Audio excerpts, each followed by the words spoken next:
आगे नहीं बढ़ा पाया तो मेरी जवानी का कोई फायदा नहीं। जब इतने बात मुझे कही तो मुझे एहसास हुआ कि कोई तो है और कुछ लोग तो हैं जो कुछ करना चाहते हैं। तो मुझे उस दिन बड़ा गर्व हुआ कि एक साथी तो तैयार हो गया है जो अपने समाज को धोखा नहीं देगा, जो अपने समाज को पीछे नहीं जाने देगा। एक साथी तो तैयार हो गया है जो समाज के मान सम्मान के लिए कुछ भी कर गुजरेगा, जो इस समाज को झुकने नहीं देगा। आपने देखा भी होगा, एक समाज के छोटे भाई का अपमान हुआ तो उसका कार्य भी देखा उसने, मैंने भी देखा वहां बैठ के।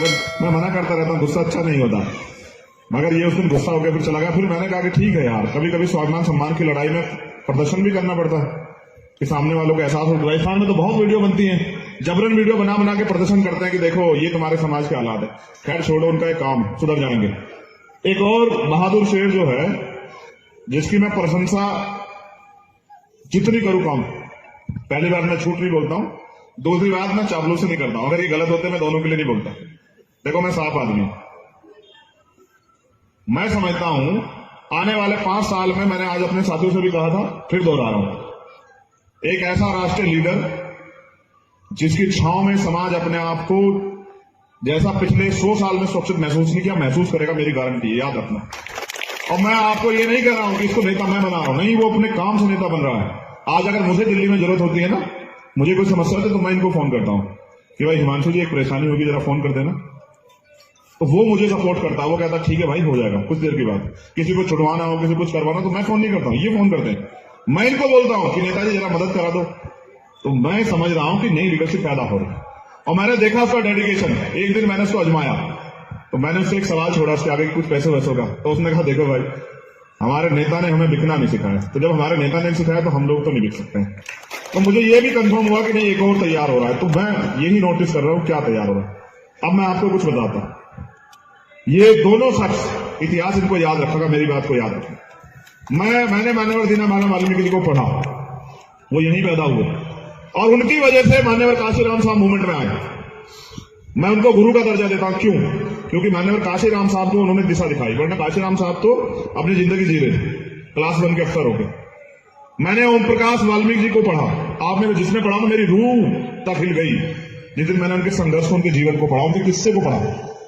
जब मैंने उनके दर्द को पढ़ा, वो मेरे यहां मुजफ्फरनगर के रहने वाले थे, बगरा। और एक कहानी जब मैंने उनकी पढ़ी ना, तो मैं सिसक गया, क्योंकि मैं भावुक आदमी हूं। अपने लोगों को अन्याय अत्याचार में देखा मैंने, तो मुझे तकलीफ होती है। मैं अपने समाज के दर्द को अपना दर्द समझता हूं, अपने दर्द को तो मैं कुछ नहीं समझता हूं, क्योंकि मैं समझता हूं तो आते जाते रहता, वो कुछ नहीं होता। मैंने जब उनकी किस्से और उनकी जीवनी पढ़ी, उनकी आत्मकथा झूठन के रूप में उनकी कहानियां पढ़ी, तो मुझे तकलीफ हुई कि हम कहां थे और आज हम कहां। आप एक बार महसूस करके देखो कि अब से 100 साल पहले हम लोग कहां थे। क्या हम पे मंच था? क्या हम पे आशा बहन जैसी बहनें थी? क्या हम पे बोलने के लिए माइक था? क्या हमें ये आजादी थी? हम ऐसे थे जैसे गुब्बारे, हवा इधर से आई तो इधर हिल पड़े, इधर से आई तो इधर हिल पड़े, ऐसे ही तो थे। हमारा कोई वजूद नहीं था, हम गुलाम थे। जिसको जो मनाए हमें वो कहता था, जिसको जिस मन से आए हमें सींचता था, जिसको जो मनाए उस डंडे से हमें हाँकता था। फिर डॉक्टर अम्बेडकर जैसी महान शख्सियत पैदा हुई, उन्होंने इस दर्द को समझा, संविधान में हमें समानता का अधिकार दिया। उनके अथक प्रयासों से इस देश की तमाम महिलाओं को, वो किसी जाति धर्म की, उनको अवसर मिला। आज जो प्रधान से लेकर पार्षद तक हम लोग बनते हैं ना यहाँ, वो भी पॉलिटिकल रिजर्वेशन बाबा साहब के अम्बेडकर के संविधान में। कंधों पे मेरे समाज की जिम्मेदारी, मैं समाज में पैदा हुआ, अगर समाज को मैं एक सीढ़ी आगे नहीं बढ़ा पाया तो मेरी जवानी का कोई फायदा नहीं। जब इतने बात मुझे कही तो मुझे एहसास हुआ कि कोई तो है और कुछ लोग तो हैं जो कुछ करना चाहते हैं। तो मुझे उस दिन बड़ा गर्व हुआ कि एक साथी तो तैयार हो गया है जो अपने समाज को धोखा नहीं देगा, जो अपने समाज को पीछे नहीं जाने देगा। एक साथी तो तैयार हो गया है जो समाज के मान सम्मान के लिए कुछ भी कर गुजरेगा, जो इस समाज को झुकने नहीं देगा। आपने देखा